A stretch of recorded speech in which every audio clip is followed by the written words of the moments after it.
Pada video ini saya akan menjelaskan tentang jenis-jenis aplikasi e-learning. Simak baik-baik ya.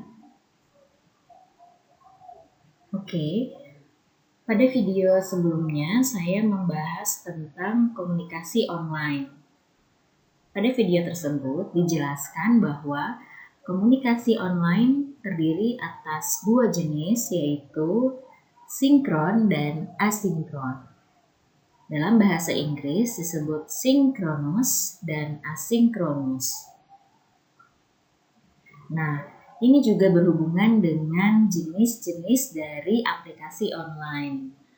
Aplikasi online juga dibagi menjadi beberapa jenis, yaitu ada synchronous system dan ada juga yang asynchronous system.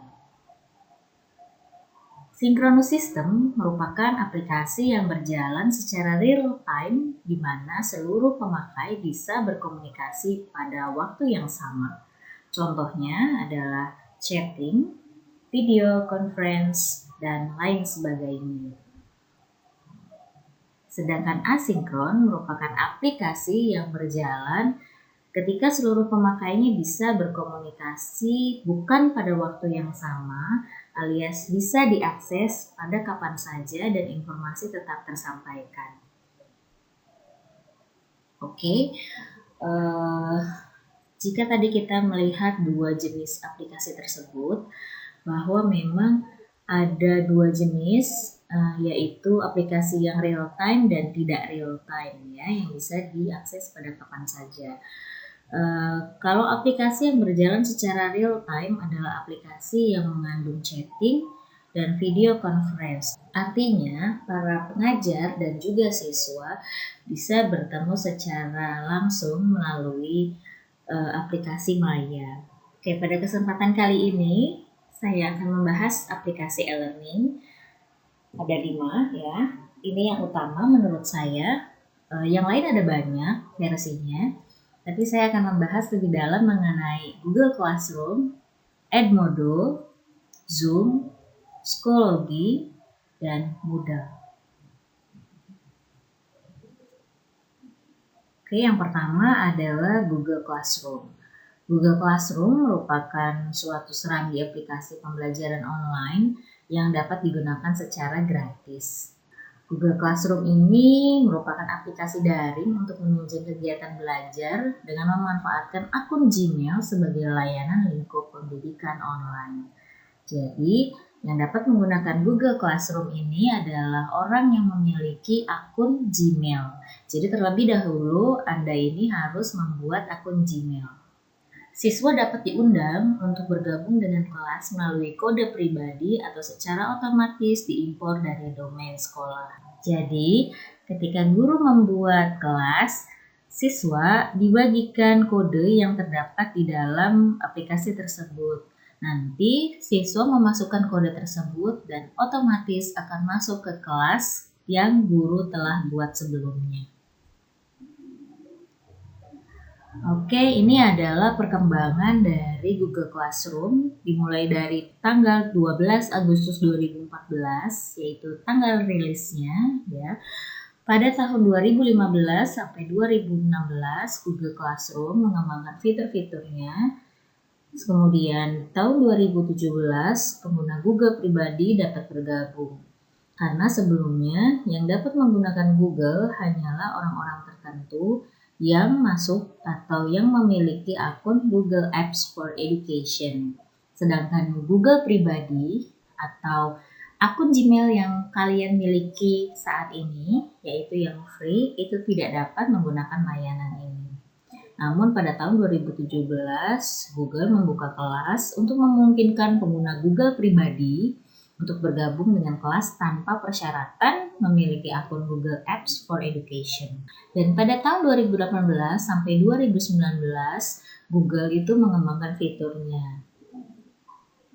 Nah, fungsi dan keunggulan yang bisa didapatkan dari Google Classroom adalah proses setting pembuatan kelas yang cepat dan nyaman jika dibanding harus menginstal LMS lokal atau mendaftarkan ke provider LMS.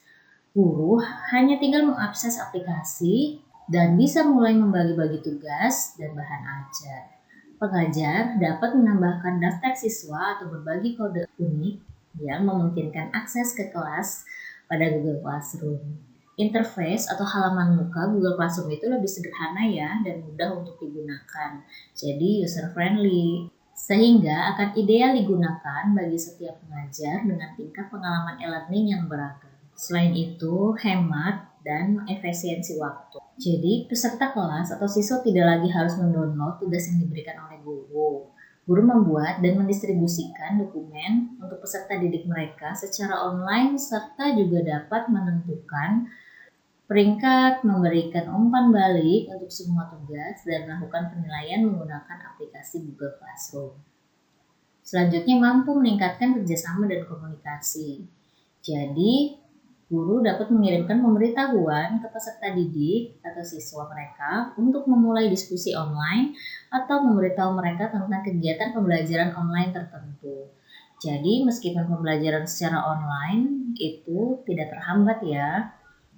Maksud dari penyimpanan data yang terpusat yaitu hanya pada satu tempat yaitu Google Classroom. Semua pembelajaran berada pada satu lokasi terpusat. Mereka dapat melihat semua tugas-tugas mereka dalam folder tertentu. Jadi sudah ada tempatnya sendiri-sendiri. Mereka dapat meninjau ulang atau melihat kembali tugas yang sudah mereka kumpulkan. Yang terakhir, berbagi sumber daya yang efisien, praktis, dan cepat. Sama seperti penjelasan sebelumnya mengenai penyimpanan data yang terpusat, jadi materi yang diberikan oleh guru atau pengajar ya ada pada satu tempat sehingga ketika mengakses itu menjadi praktis dan cepat. Nah, apa saja yang dapat dilakukan dengan Google Classroom? Ini adalah kelebihan dari Google Classroom ya, bisa kita simak, ada pengajar dan siswa. Sebenarnya sama dengan platform untuk pembelajaran lainnya ya. Bedanya di sini guru itu dapat mengelola tugas, kelas dan nilai secara online tanpa kertas. Perihal penilaian, guru pun bisa membuat soal atau kuis dengan menggunakan Google Form. Ya, jadi kuisnya itu lebih terorganisir dengan baik sehingga praktis ya, langsung mengetahui hasilnya seperti itu. Kemudian guru pun dapat mengundang orang tua dan wali untuk mendaftar ke email evaluasi yang menginformasikan tentang tugas siswa yang akan datang atau yang tidak diserahkan. Sedangkan yang dapat dilakukan siswa dalam Google Classroom adalah yang pertama melacak tugas kelas dan mengirimkan tugas, memeriksa keaslian, masukan dan nilai, dan berbagi materi, serta berinteraksi dalam forum kelas atau melalui email. Oke, untuk yang kedua yaitu memeriksa keaslian. Untuk versi yang sekarang Google Classroom tidak menggratiskan kegiatan memeriksa keaslian. Jadi harus berbayar ya Google Classroom-nya kalau untuk yang memeriksa keaslian. Next itu Edmodo. Sering mendengar kata Edmodo? Ya memang tidak se-familiar kita mendengar e-learning ya. Setiap universitas biasanya ada e-learning. Edmodo merupakan aplikasi nomor 1 sebenarnya berdasarkan research ya. Edmodo itu aplikasi pembelajaran online yang sudah meroket gitu ya pada puncaknya. Oke, Edmodo ini merupakan perusahaan yang memberikan layanan media sosial untuk mendukung sistem pembelajaran online. Jadi ini adalah sebuah kelas maya yang berbentuk website dan aplikasi yang akan memudahkan guru dalam mengatur pembelajaran secara online dengan berbagai tools serta fitur yang dihadirkan. Bagi sebagian orang, Edmodo itu tampilannya dibayangkan seperti Facebook ya. Memang beberapa tampilannya seperti home-nya itu seperti Facebook. Jadi dapat dikatakan ini adalah Facebook-nya para guru dan juga para siswa. Oke, ini perkembangan dari Edmodo ya. Edmodo itu dikembangkan oleh duo Nick Borg dan Jeff O'Hara pada tahun 2008 ya. Kemudian sampai tahun-tahun berikutnya itu setelah dikembangkan, Edmodo itu mencapai jumlah pengguna sebanyak 1 juta orang. Kemudian beberapa bulan kemudian jumlah ini naik drastis mencapai 7 juta pengguna tercatat pada tahun 2015. Jumlah Edmodo atau pengguna Edmodo menjadi 50 juta pengguna. Jadi tidak heran ya kalau Edmodo itu sekarang menjadi pemimpin di dunia sebagai jaringan pembelajaran sosial K-12 ya. 2020 ini banyak platform pendidikan ya, terutama pada saat pandemi seperti ini. Zoom juga termasuk salah satu yang hits karena penggunaannya itu meningkat ya. Banyak orang yang menggunakan video conference pada saat pandemi seperti ini ya. Walaupun penggunaannya tidak seperti Edmodo yang bisa menyematkan materi. Oke, ini adalah fitur-fitur unggulan yang dimiliki oleh Edmodo. Nah, fitur ini adalah fitur-fitur yang dapat digunakan guru untuk membuat materi, menjelaskan materi, atau membuat tugas ya. Kita bisa lihat ini tampilan dari Edmodo, sekilas seperti login pada Facebook ya. Nah, ini bagian untuk loginnya. Ini merupakan fitur-fiturnya ya. Memang Edmodo itu menggunakannya bahasa Inggris dan tidak ada bahasa Indonesianya, sehingga ketika kalian kurang menguasai bahasa Inggris itu akan kesulitan. Begitupun sama dengan siswa. Kalau siswa itu penggunaan bahasa Inggrisnya kurang, otomatis pada saat menggunakan Edmodo ini juga akan kesulitan. Oke, fitur selanjutnya adalah Word Badge. Jadi ini adalah seperti lencana yang dapat diberikan kepada siswa. Jadi kalau siswa itu telah mengumpulkan tugas ya, guru dapat memberikan lencana seperti ini. Ada contohnya adalah good citizen, good question gitu. Jadi seperti feedback dari gurunya tidak melalui tulisan tapi melalui lencana ya, berupa gambar seperti ini. Oke, ini merupakan kelebihan dari Edmodo ya. Seperti yang telah saya singgung sebelumnya bahwa tampilan dari Edmodo ini seperti Facebook ya. Jadi ada juga beberapa yang menyebutnya bahwa ini merupakan Facebooknya guru dan siswa untuk belajar online. Tampilannya menarik ya, walaupun memang terlihat seperti Facebook sekali. Oke, selanjutnya memudahkan guru untuk memberikan penilaian. Jadi aplikasi ini tuh memudahkan Anda untuk memberikan penilaian secara langsung kepada siswa secara real time. Selain itu tadi ya bisa memberikan lencana atau award badge, lebih santai ya, tidak terlalu formal, tapi itu juga salah satu dari penilaian. Selanjutnya, aplikasi ini juga support berbagai jenis file. Jadi, ketika guru ingin memberikan materi berupa MP4 atau dokumen, PDF, itu lebih banyak variasinya gitu ya. Nah, kalau kekurangannya adalah aplikasi ini lancar jika menggunakan desktop. Jadi memang ada beberapa yang support untuk versi mobile dan juga versi desktop. Nah, kalau Edmodo ini lebih lancar itu aplikasinya jika kita menggunakan yang versi desktop. Artinya, ketika kita mengakses via mobile itu ada kendalanya, jadi tidak selancar yang kita ketika gunakan di laptop ya. Dan selanjutnya ini nih yang paling krusial, bahwa bahasa yang didukung oleh aplikasi ini hanya bahasa Inggris, sehingga pengoperasiannya juga harus menggunakan bahasa Inggris. Ketika orang tidak ahli dalam bahasa Inggris, tidak menguasai bahasa Inggris akan kesulitan ya, karena bahasa aplikasinya itu bahasa Inggris. Selanjutnya, kadang aplikasi ini berjalan lambat, tapi jarang terjadi. Salah satu kekurangan dari aplikasi itu memang kita tidak bisa prediksi ketika aplikasinya itu down gitu ya.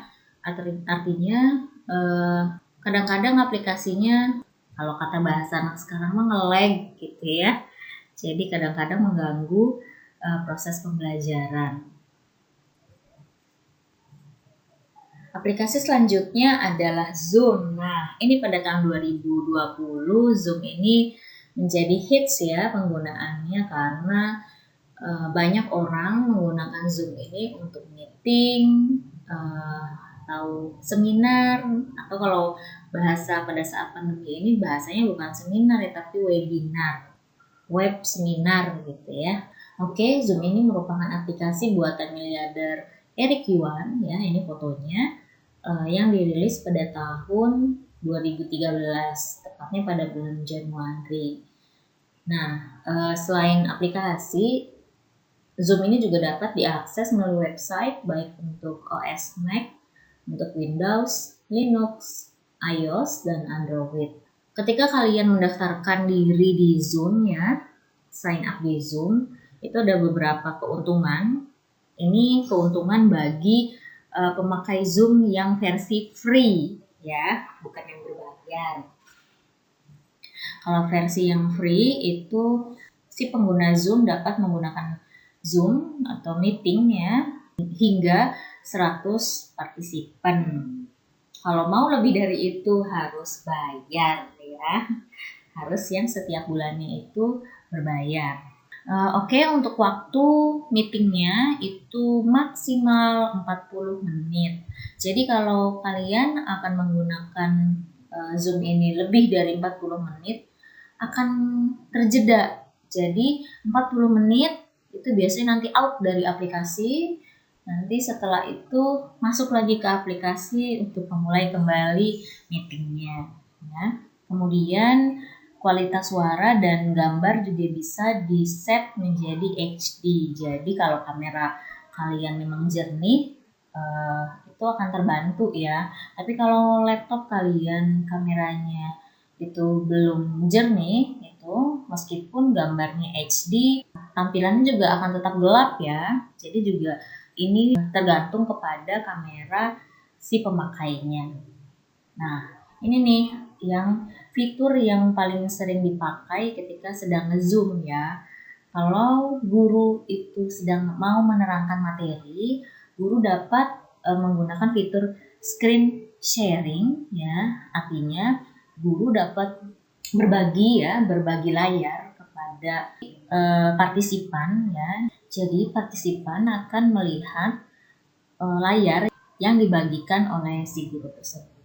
Nah, kemudian ada virtual background. Jadi siswa atau guru ya ketika sedang mengoperasikan Zoom ini dapat mengganti backgroundnya menjadi gambar tertentu ya yang diinginkan si host atau si partisipan itu sendiri bisa diubah ya. Ada green screen-nya.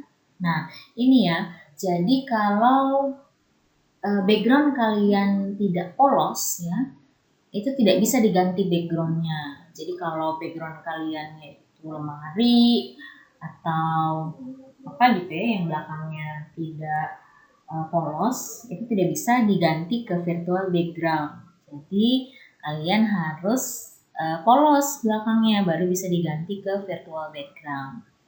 Selanjutnya, menjadwalkan hingga merekam keseluruhan meeting. Ketika Zoom atau ketika meeting sedang berlangsung, kalian dapat merekam keseluruhan meeting ya, tapi yang dapat merekam itu adalah hostnya. Jadi tinggal berbagi saja. Kemudian dapat membagi partisipan menjadi beberapa ruangan dengan fitur breakout room. Jadi si partisipan ini bisa juga dibagi jadi beberapa kelompok gitu ya. Misal guru ingin membagi siswa untuk diskusi ya menjadi beberapa kelompok, kelompok 1, kelompok 2, kelompok 3 seperti itu.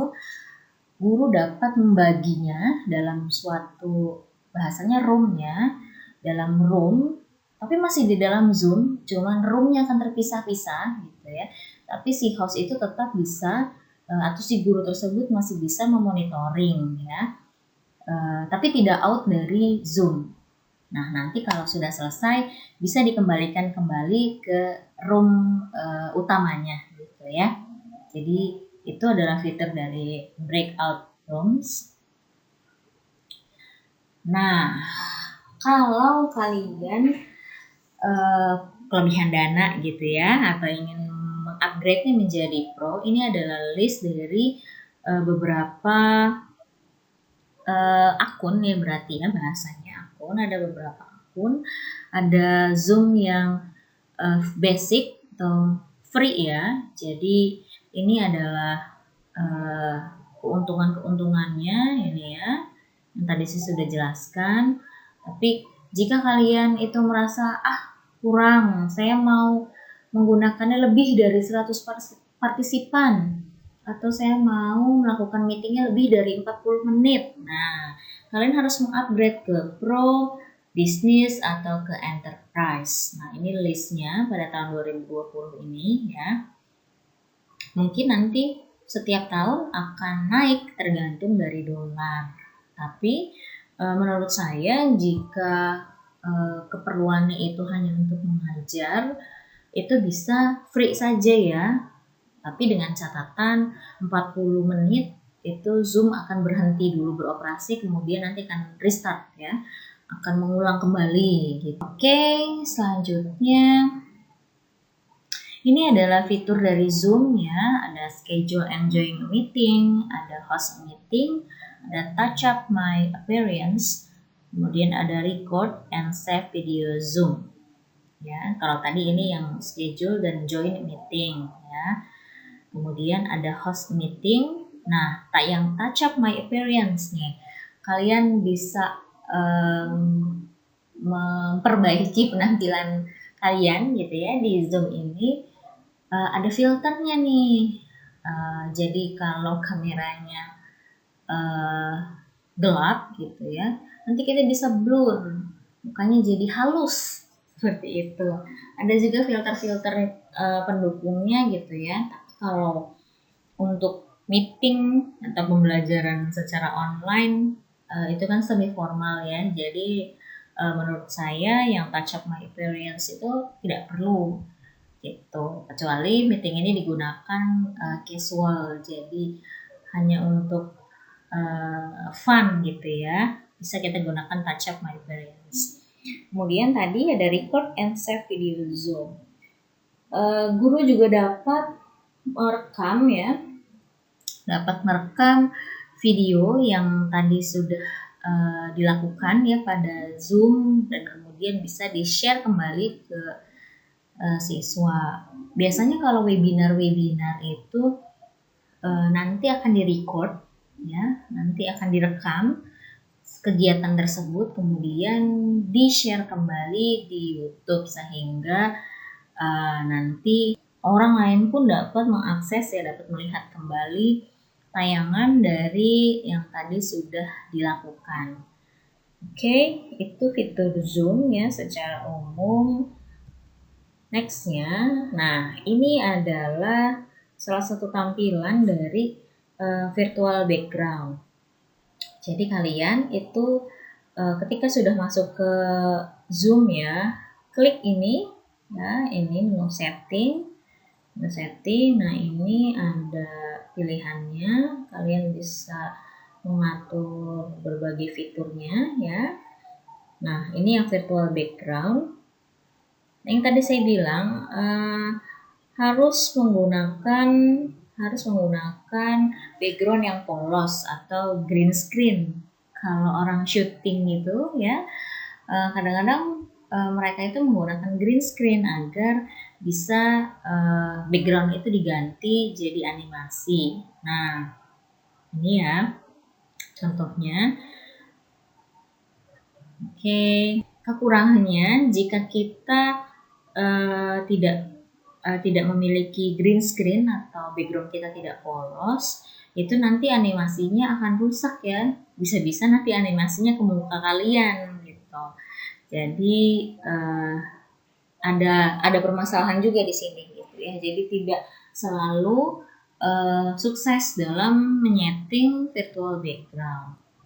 Nah, aplikasi selanjutnya adalah Psikologi.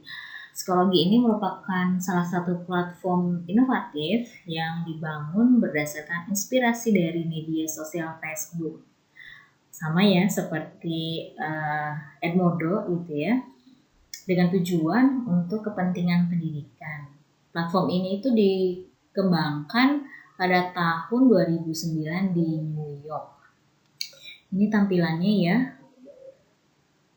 Sekilas terlihat seperti Google Classroom ya untuk tampilan kelasnya ya atau coursesnya.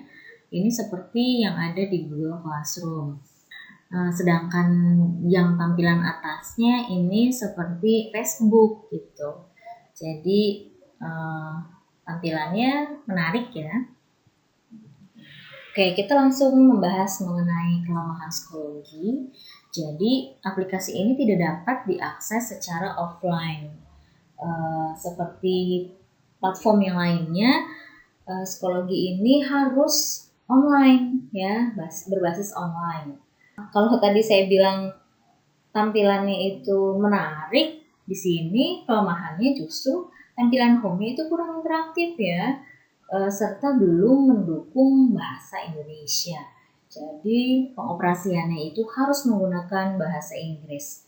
Sekali lagi, jika kita tidak menguasai skill bahasa Inggris, ya meskipun basic ya, tapi kita juga harus memperhatikan siswa. Siswa itu kalau tidak memahami bahasa Inggris, itu juga sama akan kesulitan dalam mengakses psikologi ini ya.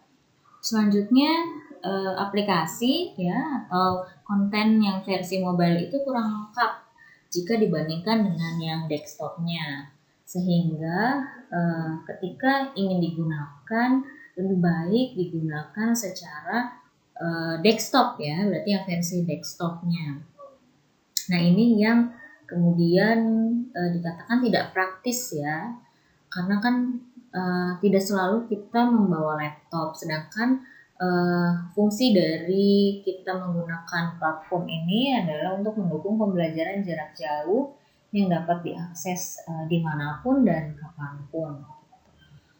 Selanjutnya ada kurangnya fasilitas untuk siswa jika dibandingkan dengan fasilitas-fasilitas untuk guru atau pengajar. Itu artinya fitur-fitur yang ada itu lebih banyak untuk guru ya. Jadi guru dapat mendesain ini itu, sedangkan siswa fiturnya hanya itu-itu saja. Next, ini adalah Moodle ya. Moodle itu merupakan suatu perangkat lunak yang digunakan untuk mengadakan atau membuat latihan soal maupun lainnya dengan berbasis internet. Nah, kalau Moodle itu sudah tidak asing bagi perguruan tinggi karena banyak perguruan tinggi juga menggunakan Moodle ini.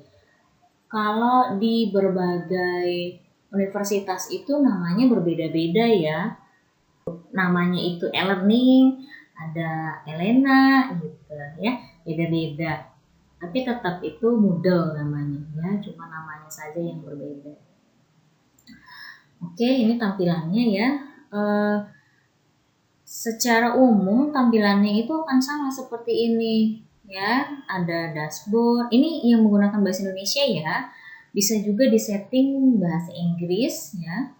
Tapi ada bahasa Indonesianya. Jadi jika kita kurang ahli dalam bahasa Inggris, kita dapat mengaturnya menjadi bahasa Indonesia.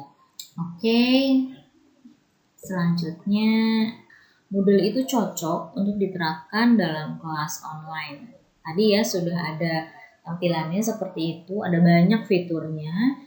Jadi guru atau dosen ya dapat memilih sesuai dengan kebutuhan. Apakah ingin menyampaikan materi, kemudian memberikan penilaian gitu ya, Ada banyak pilihannya, nanti akan saya tampilkan. Selanjutnya, bahasanya bervariasi. Seperti tadi yang sudah saya jelaskan, bahasa yang digunakan itu bisa juga bahasa Indonesia.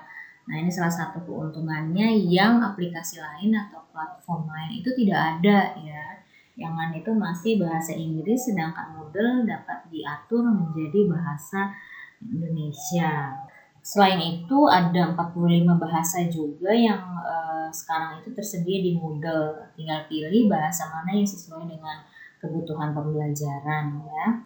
Oke, Moodle ini juga bersifat open source software alias gratis dan mudah diakses oleh siapa saja. Kemudian ada Moodle ini memiliki manajemen pengguna, jadi dapat diubah, dapat dikurangi, dapat ditambah jenis kelasnya itu ya sesuai dengan keinginan. Ini juga ini ya praktis ya, karena tadi yang saya sudah bilang banyak sekali fiturnya yang dapat digunakan, fitur pembelajarannya, jadi lebih mudah. Oke, ini merupakan tampilan dari Moodle ya, versi gurunya atau dosennya. Kalau yang sebelumnya tadi yang di pembuka itu adalah Moodle di versi siswa atau mahasiswanya ya. Jadi ketika ingin melaksanakan pembelajaran, guru itu atau dosen dapat menambahkan aktivitas ya atau sumber seperti ini. Ada assignment, attendance, dan lain-lain ya. Ini banyak sekali activitiesnya. Jadi pembelajaran itu tidak membosankan, bisa bervariasi ya. Ada quiz, ada forum, ada chat, gitu. Ya, ini attendance itu untuk absen, ya mudah. Nah ini juga disesuaikan dengan skill dari si pengguna e-learningnya gitu ya. Jadi banyak juga pengajar yang tidak semua ini digunakan ya, karena ada banyak. Jadi yang digunakan biasanya itu ada assignment atau tugas ya, attendance untuk absen, chat ya, kemudian forum dan quiz biasanya digunakan ya. Forum itu untuk nanti tanya jawab ya, bisa interaksi antara pengajar dan juga siswanya gitu ya, atau siswa dengan siswa gitu. Untuk quiz itu bisa digunakan sebagai penilaian.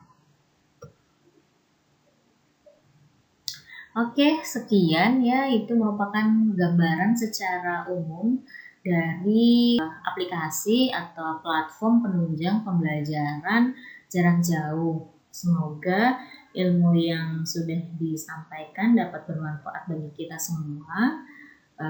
Wassalamualaikum warahmatullahi wabarakatuh.